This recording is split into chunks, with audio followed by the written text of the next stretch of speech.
Hello folks, it's Christmas Eve and welcome to the Flying Scotsman's Christmas 2021. Now last Christmas I finished TFS Christmas 2021 with an overview of my then brand new 2020 custom build desktop computer. Now this computer was built with the best reasonably priced parts that I could get my hands on in the autumn of 2020. So powering the machine is an AMD Ryzen 5 3600, which offers 6 cores, 12 threads, a base clock of 3.6 GHz and a boost clock of 4.2. That is teamed up with 16 gigs of Crucial Ballistics 3200 MHz memory in dual channel mode. These two components are installed on a lovely MSI MPG B550 Gaming Plus motherboard, which also has slotted into it, as of Christmas Eve last year, an NVIDIA GeForce RTX 3070, which was actually bought for me by a really good friend and their family. I can't quite believe it either. Add an assortment of hard drives, an SSD boot drive, and even a Blu-ray writer. Throw it all into the Antex DP502, if I remember rightly, flux case, and you've got yourself my 2020 custom built computer. Now what do I think to this machine? I mean, I've been using it for a year. In fact, I've been using it for over a year. Well, I think that this machine is fantastic. I've had a year to really get to know it. It's been quite a turbulent year. But you know what? At least I've had this old girl with me throughout it. With the new RTX 3070 in there, any game that I want to play, I've been able to throw at it. And 1080p wise, I've been able to keep the settings at ultra. Not really been too bothered about frame rates, as long as it just feels smooth. And things do. The occasional dropped frame in Red Dead Redemption 2 on ultra settings 1080p.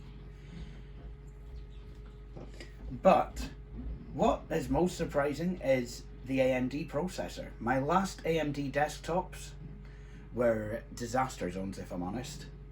So now that I've got what appears to be a rock solid AMD CPU paired with an equally rock solid chipset, you know, I really think all the hype is right. I really think AMD are back in the game, and not only that, I do believe they're in it to win it.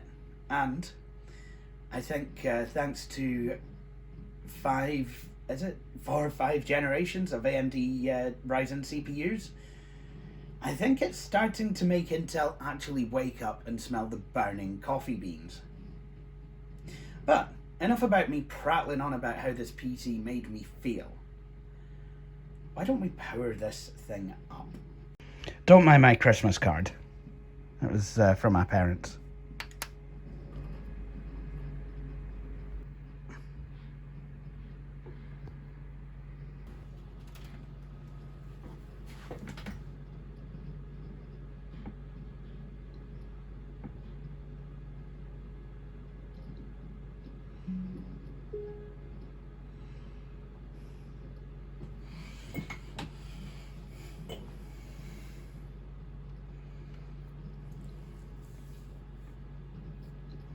And we are on Windows 11, because this machine, with the era of components it has in it, does actually support Windows 11. So that's a computer started up. So what peripherals do I have connected to it? Well, I'm going to take the camera with me and then we can have a look. First of all, in the new year, I'm going to be entering upon a very exciting project with YouTube user Patchouli Rain. And as part of that, we needed a monitor with quite a reasonably good colour gamut. So in March this year, I did what I often usually do when looking for computer components in Aberdeen. I sent an email to Northeast Peripherals saying that I was looking for a monitor for art stuff to happen on. So they actually recommended this display to me.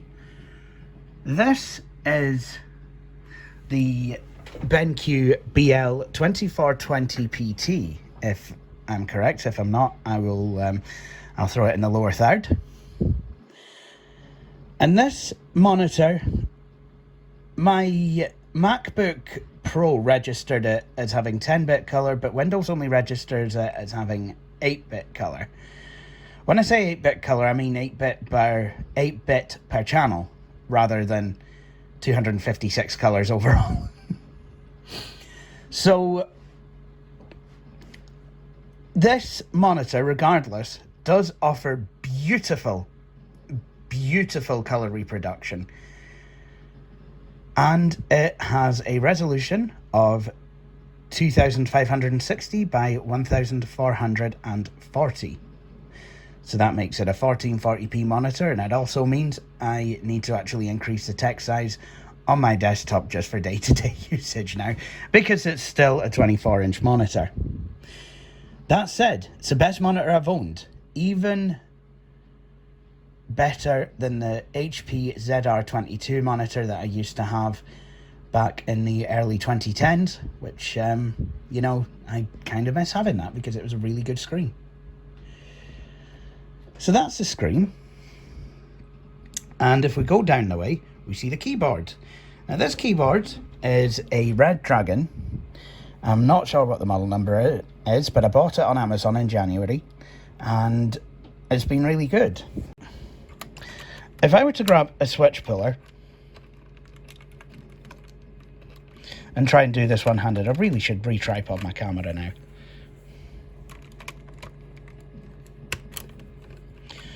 And pull one of the switches. Oh, jings. Nearly lost control there. We find that this keyboard uses Outemu brown switches. This means that if you have any uh-ohs, which unfortunately I have with this keyboard, it means you can pull out the switches and get new ones. It is very easy to do, but I'm not going to show you in this video. And to the right of the keyboard, we have my mouse. This is a Logitech G604. It has a whole bugger ton. That's a genuine measurement, by the way. A whole bugger ton of switches, of macro keys. So you've got 6 on here. I use these. I have a Logitech gaming mouse because I actually have macros actually mapped to these keys. So this one will put the magnifier on and zoom it in. This one will zoom it out, and this one will kill it. And it also offers stupidly high DPI. It cost me about, I can't even mind, I think it was 50 quid, but recommended retail price is closer to 80 if I remember rightly. But I managed to get one that was branded the East European version from Amazon back in 2020. Now, my speakers are also Logitech. I've had them since 2014. They're all right. They do sound, so you know that's good. I also have the Wavelink hard drive dock, so I can put SATA SSDs, hard drives, whatnot, both 2.5 and 3.5 inch in here and access the files. Been needing one of those for a while. I also have, sometimes I will listen to music through this, the iFi Hip DAC. So the iFi Hip DAC is very useful. I generally tend to use it to drive these. The Meze 99s, the classics. Very, very, very good headphones. I completely agree with DankPods. Now, I do apologise for the state of my desk, viewers. Anyway, so that's the computer and its peripherals. Now, we've got the printer. Now, this I've had again since 2020, and it is fab. It's a fantastic printer. It's a Hewlett-Packard 8024. I have HP Instant Ink on it, so I get 100 pages for £3.49, and HP will send me cartridges, which they have done. If we move around, they will send you cartridges in a box, which we don't know how to get there because this box does not seem to have any address on it.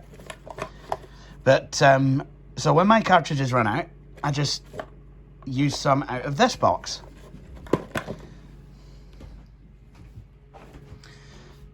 And it actually prints quicker than my old laser printer, if I'm going to be completely honest. I can't believe that, but it does.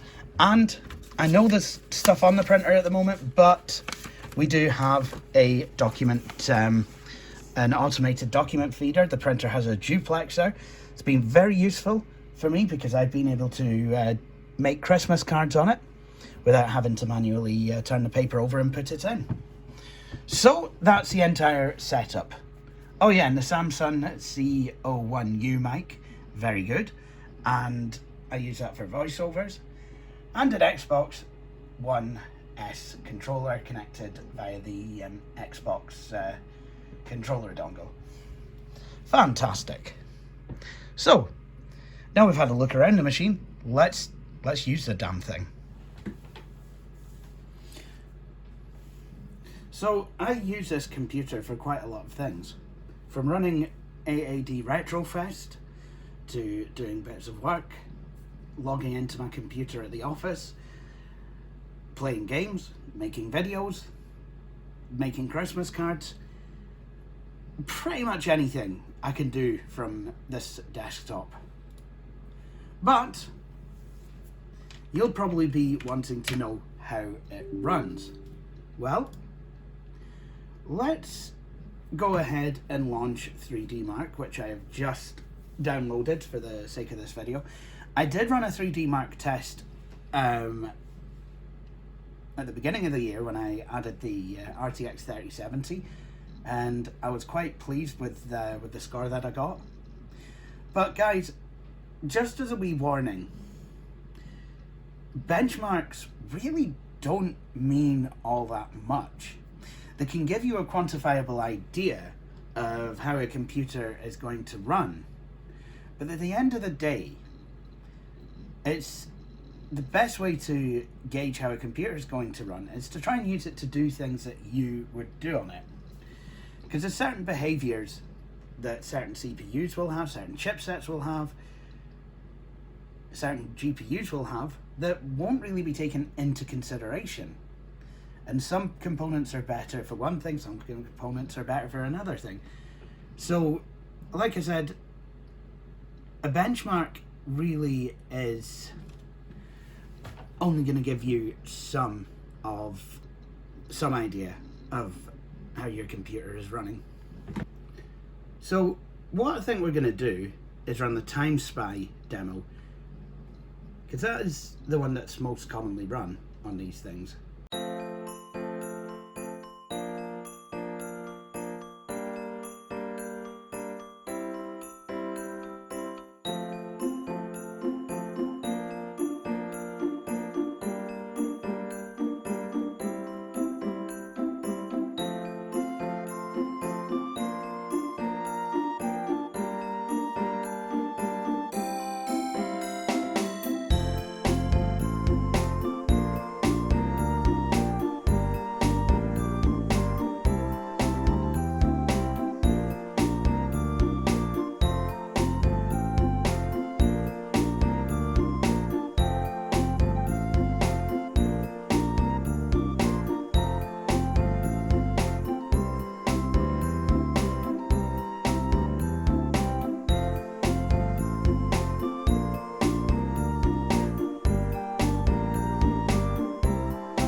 So, at the end of the benchmark, we have a benchmark score of 11,546. Now, I'm sure that was higher in January. I'm wondering if the tests were actually run in 1440p, because my old monitor was 1080p.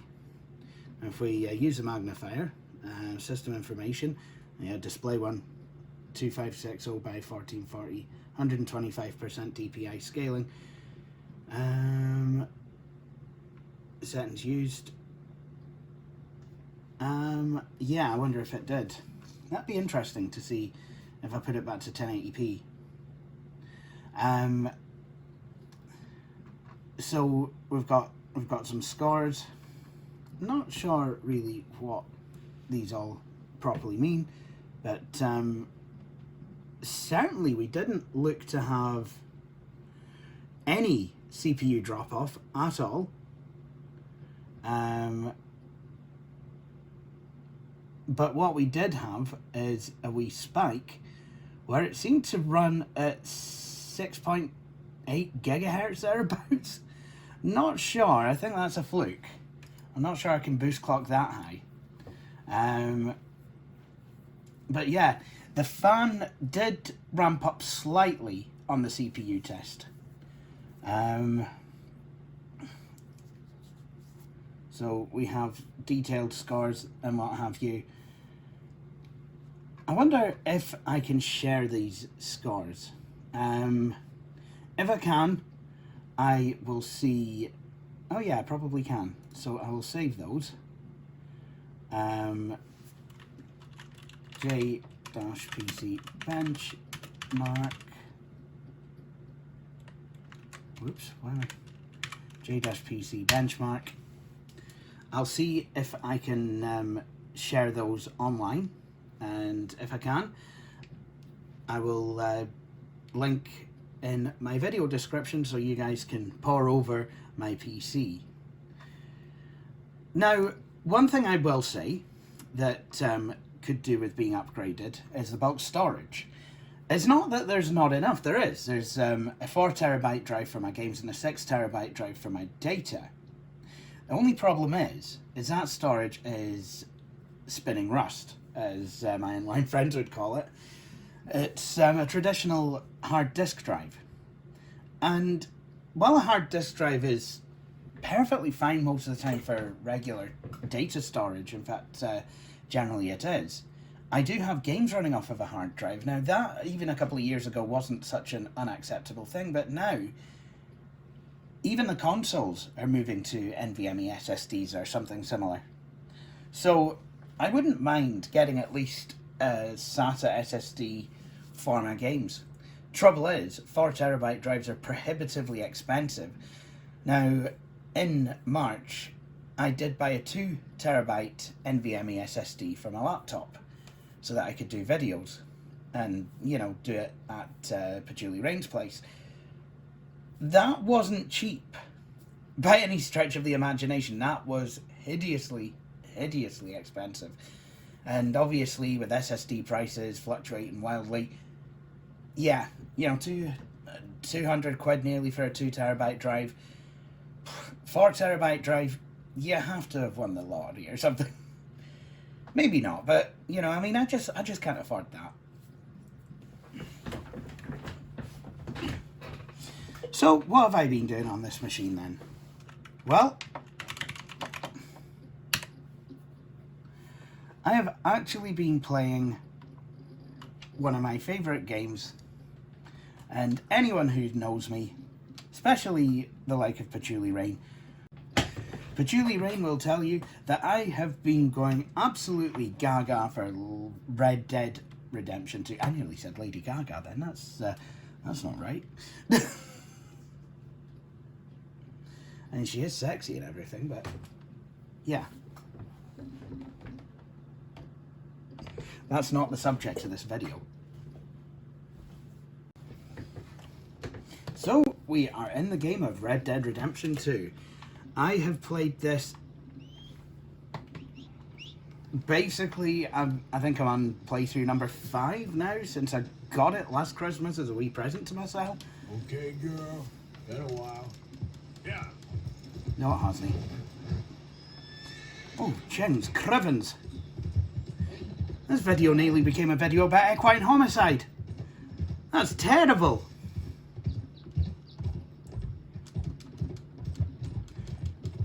So as you can see, the game is running absolutely beautifully. And I'm in cinematic mode as well.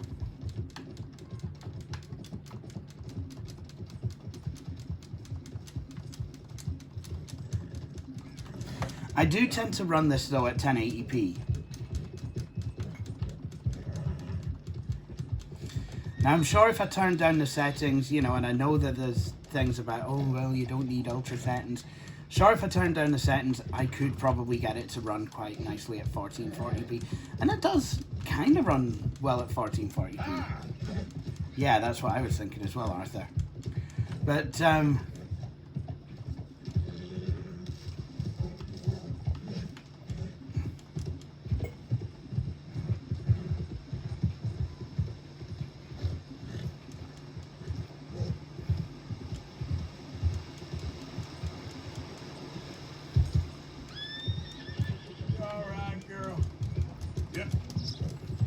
so there's not much going on at the moment because I'm just in, you know, going between Amberino and New Hanover. I don't know what's going on. Don't remember exploring this area before. Am I going to end up at bloody Fort Wallace? Because I don't want that. Because they're no too happy with me after what Fit Me and Dutch did. Oh, that Dutch van der Linde, he's pure bad news, so yes, I think you should be getting a boot with him. I think he's no got any plans. He keeps balling on about plans, getting it bloody, but can fit that lad, he couldn't organise a pish up in a brewery.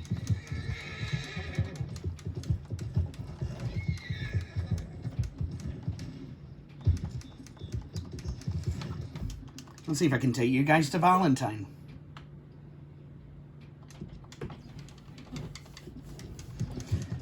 See, I know a girl in Valentine. She likes to drink that fancy wine. Hat, plume on her hat is 2 foot tall. And I flew with my horse over the wall. Oh, Jings. Oh, Jings. You're going to be happy with me.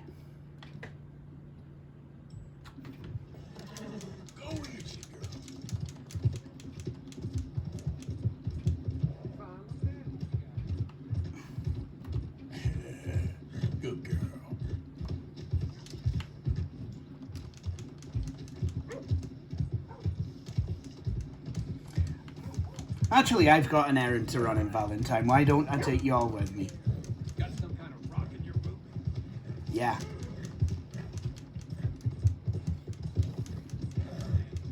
Hey, partner. Hey there, mister. Hey there, mister.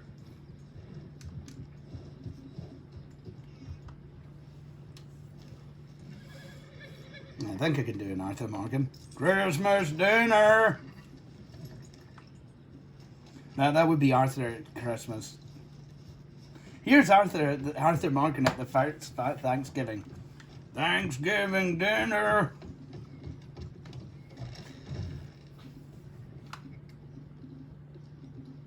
Welcome, welcome. Be a lot easier for you once you're all square. Well, I could do that, but Or will. I don't want to be a square working in Valentine train station, Dutch. Just ain't right. Arthur, son, have some faith. Oh my, oh my, oh me, oh James Crivens. I'm not doing well here. Easy now. Easy. It's okay. Morning. Easy. I think my horse needs. Okay, girl.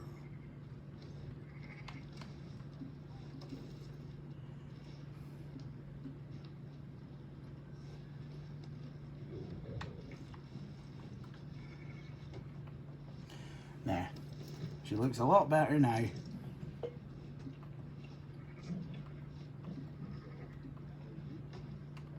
Morning. You alright, girl? So that's a bit of Red Dead Redemption 2. The game is very exciting, I promise. But there's also other games I've been playing.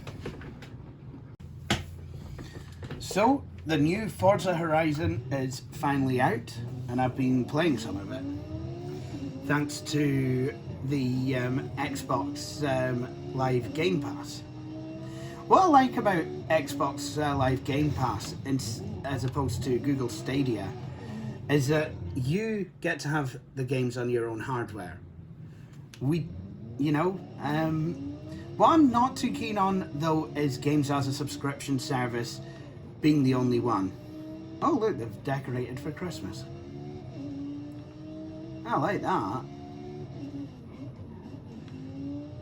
It's, I do believe that, I honestly believe that games, well, media of all kinds, you should be able to get it yourself. Oh, I seem to have earned an achievement. Now, I am running this at 1440p. Now, and the GPU, with only 8 gigs of video RAM, does complain that it's kind of running out of video memory. But it's actually been perfectly fine.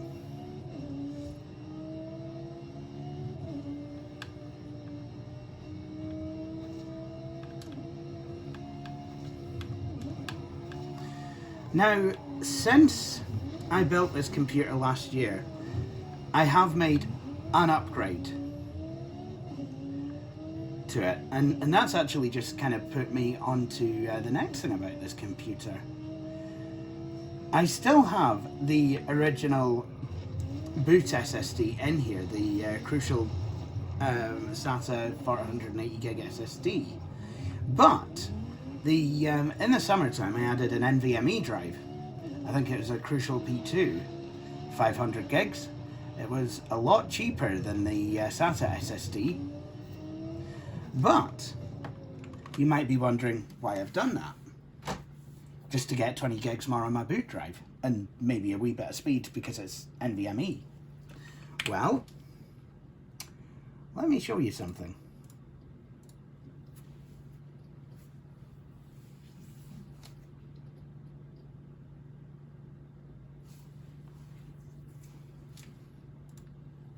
Blooming Windows.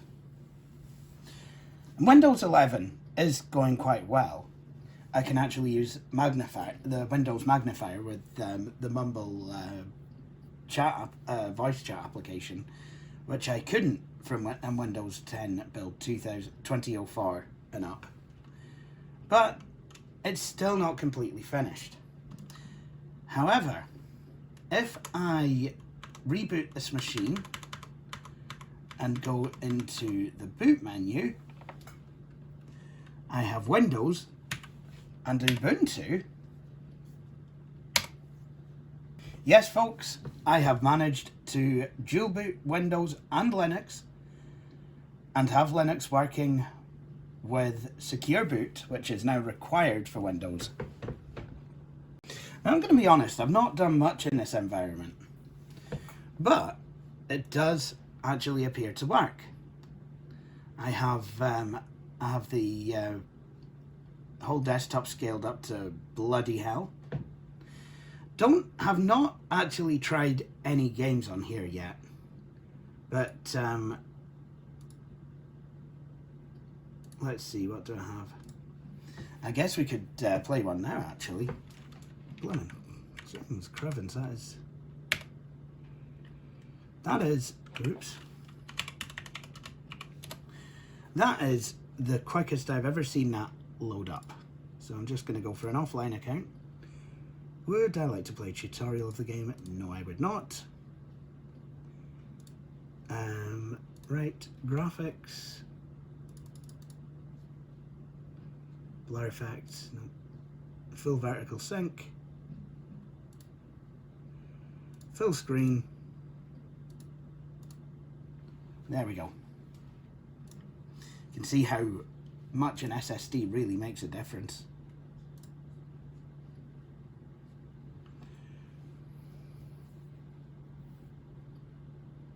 Now, a few problems with this.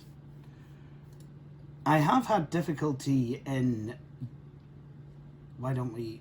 We could race in Scotland, but let's race here instead.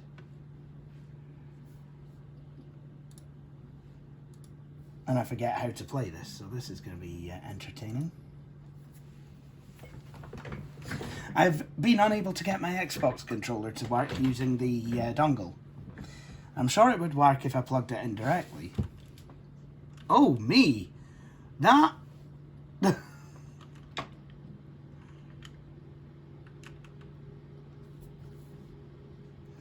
What on earth happened there?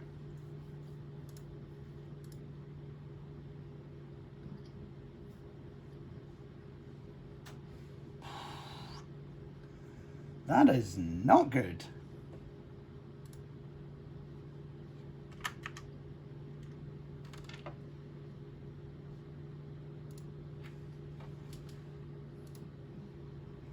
And the fans have just ramped up. Okay, let's...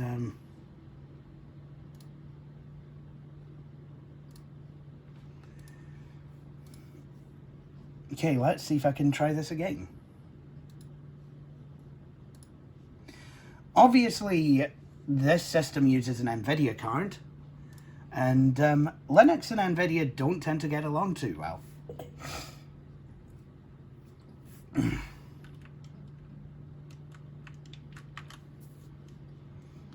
Oh, how altruistic. I've got a couple more frames.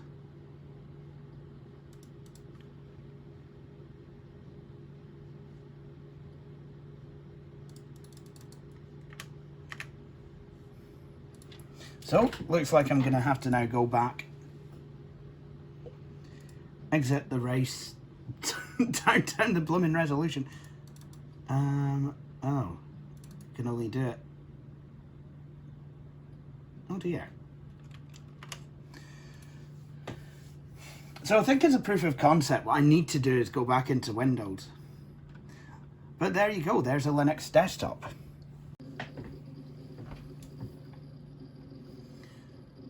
So, now we're back in Windows. We have many more options, and we can run them in full screen.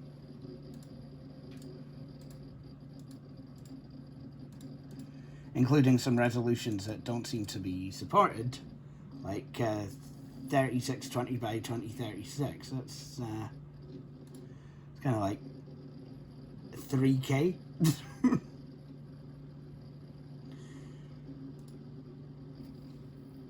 Be one of those weird resolutions that you'd see on a laptop or something. Oops, what have I done? I seem to have Garfunkeled the aspect ratio. That's not what I wanted. Right, 2560 by 1440, not 16 by 1019. 20 by 1200. That's not what I want. Okay, so let's now see if I can... I've been able to colour Tux's car.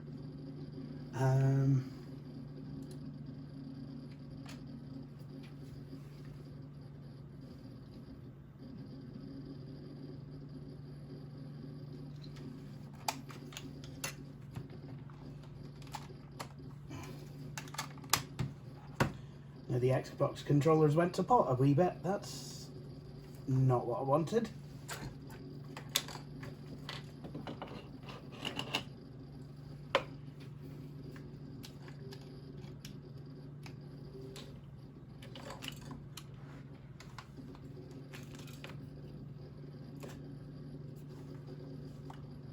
There we go.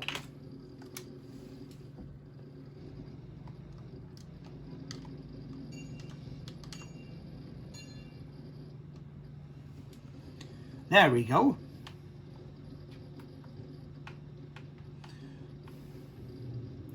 So it is showing that for a lot of people, Linux still needs some fine tuning.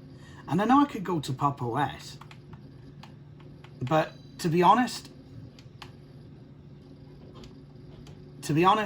I don't really want to do that because it doesn't seem to support Secure Boot, and Secure Boot is an exploding cupcake. Yeah, it is. It is an exploding cupcake.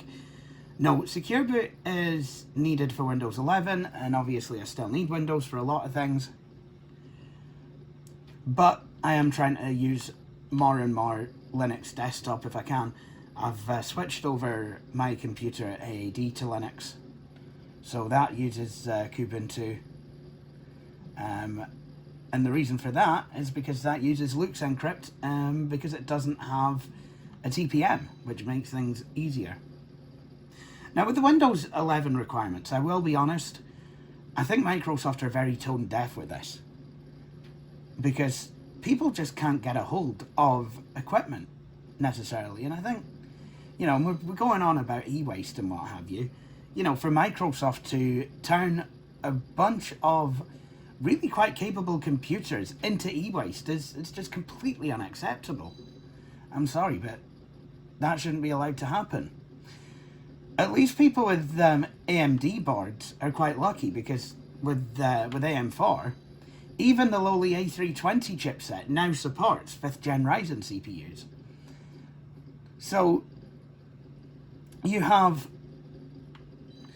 if you have a Ryzen system from 2017, you just need to replace the CPU and you're good to go. You don't have to throw your computer out and get a new one.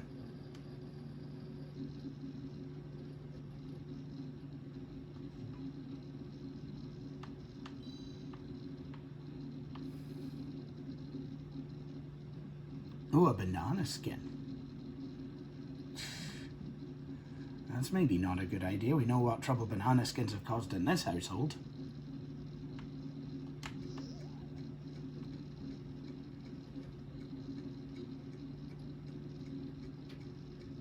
Oh, it turns the presents into banana skins. Ha! Nice. Guys, if you open your presents tomorrow morning and there's a banana skin from me, I didn't do it.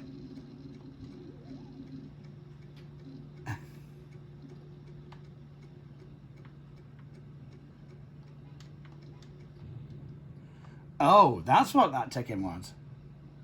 Right, I see.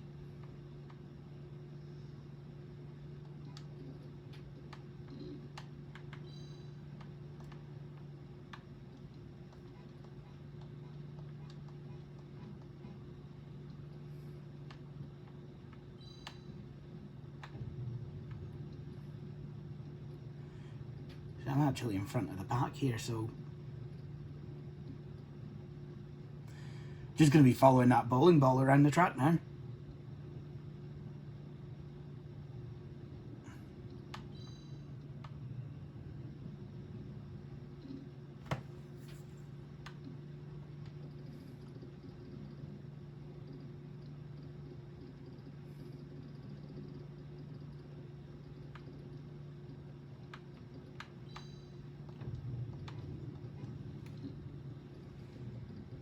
Strike.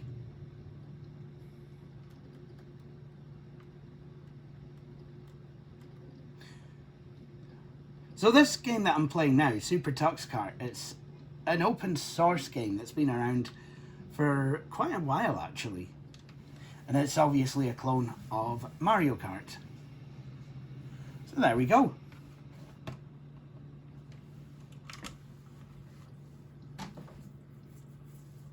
So this is my 2020 custom build PC a year later. So what do I think of it? I think it's a bloody brilliant machine. And, you know, I hope I have many, many more happy years of use out of it. I am aware that the AM4 platform is being retired, so the only way to upgrade this really is with a 5th gen Ryzen processor. That said, I'm hoping that the processor that I've got and the board that I've got, the chipset that I've got, will give me lots of longevity. Yes, DDR5 is here. Yes, they're talking about PCI Express version 5.0. I am aware of this. But, you know what? DDR5 is super expensive at the moment and not really that much of an upgrade. Better off waiting for it anyway. So, with all that said, thank you for watching, and please join me tomorrow for the final episode of the Flying Scotsman Christmas 2021. mind and make sure you've written all your lists to Santa Claus and that you're asleep in good time for the big man himself coming to deliver all of your Yuletide parcels. But until tomorrow, I'll see you all later. Cheery bye.